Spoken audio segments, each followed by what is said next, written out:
Dahil sa dami at laki umano ng mga isiniwalat niya, nag-apply na sa Witness Protection Program ang missing sabongero whistleblower na si alias Totoy. Hawak na rin siya ng PNP kasama ang 15 pulis na idinadawit sa kaso. Narito ang report ni Mon Gualvez. Nasa restrictive custody na ng PNP ang 15 pulis ay dinadawit sa sinasabing pagkamatay ng mga nawawalang sabongero. Kinumpirma ito ni PNP Chief General Nicolas Torre III.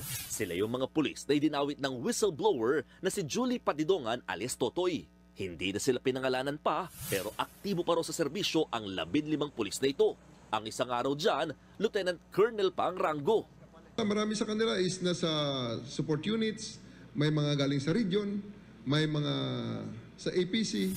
Git pa ni Torre, tumugma ang pangalan ng ilan sa mga pulis sa petty cash voucher na isinumit ni alias Totoy bilang ebidensya. Kaya posible rin daw na hindi lang ito limitado sa 15 pulis. Hindi namin sila bibigyan ng puwang na paglaruan ng ating hustisya. Sa ngayon, nasa protective custody na raw ng PNP si alias Totoy. Sabi pa ni General Torre, mula nung hepe pa siya ng CIDG ay nakikipag-usap na sa kanila at nagbibigay ng impormasyon si alias Totoy. Mula noon, tinatrabaho na raw nila ang mga nawawalang sabongero.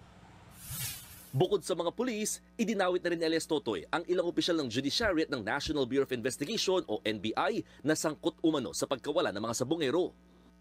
Nag-apply na rin sa ngayon si alias Totoy sa Witness Protection Program ng Department of Justice. Bagay na pinag-aaralan na raw ng state prosecutors, lalo't sa kabila ng mga naisiwalat na niya sa media, ay wala pa siyang isinusumiting affidavit sa DOJ.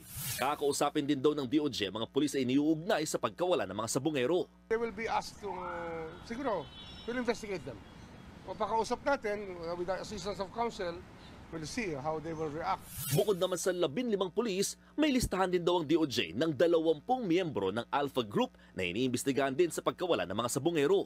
Iba pa raw sila sa itinutulong mastermind na si Atong Ang at sa isa pang idinadawit na si Gretchen Barreto. Hindi pwedeng meron pong nagmamaladyos dito sa ating lipunan na magdidesisyon kung sino mabubuhay at sino mamamatay. Hindi ko pwede yun.